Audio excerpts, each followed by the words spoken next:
Alright guys, welcome back to Chunklight Media. We are here at Anime Magic Inked, and I have the pleasure of interviewing Jenny. Yep. Jenny. I've seen your arts, your stickers, your earrings, and everything that you do at other conventions such as like Anime Magic and other anime conventions, and even outside the Chicagoland area. I've seen you around.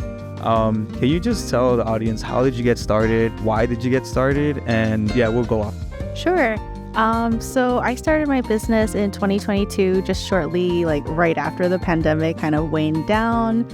Prior to that, I was working full time at in a marketing position, and I think the pandemic really kind of changed my priorities and how I saw work-life balance and everything. So I decided to pursue this, which was more towards my creative passion, and I've always wanted to go into art because I've always liked drawing and everything since I was a kid. So I started this business. I started first with just like a couple doodles and stickers, and then it just kind of grew from there. So a lot of my artwork is based off of my Chinese Filipino cultural heritage and my passion for food and all things cute. You kind of touched upon this, how some of the things that you were inspired by were your culture. Any other thing that you were really inspired by?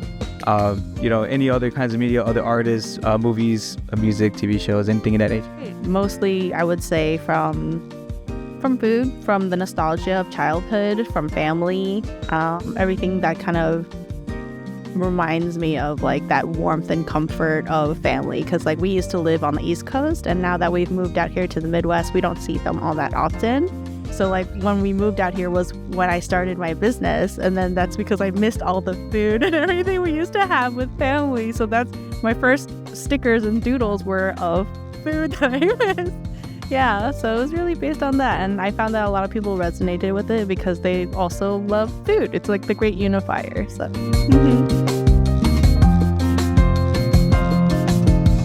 My other question is for people out who really want to get into illustrating and putting their work out there and starting their own business. Is there any knowledge that you have that you can give to other people to try to motivate them to, start their passion that they want to do?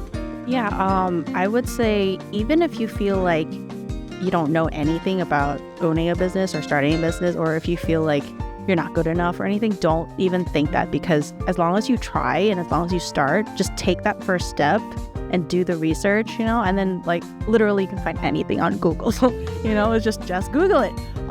But yeah, it's like take that first step and try it out, because you never know until you try. Because for me, I literally had no idea. Like it's either I start my own business and try to something that I've never done before and see how it goes, or go back to the daily grind of working for other people and dealing with, corporate culture.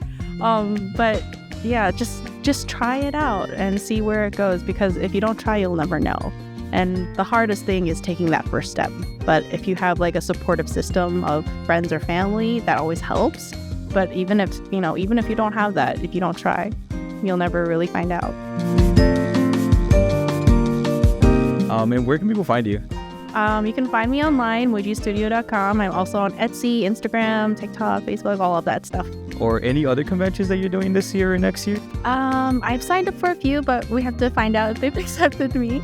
But yeah, I do a lot of the local Chicago like markets. I'll be at some holiday markets this year too, but I do a lot of like the local suburban and Chicago city like festivals and markets and stuff. So you can see all of my upcoming events like on my Instagram, on my website, all of that.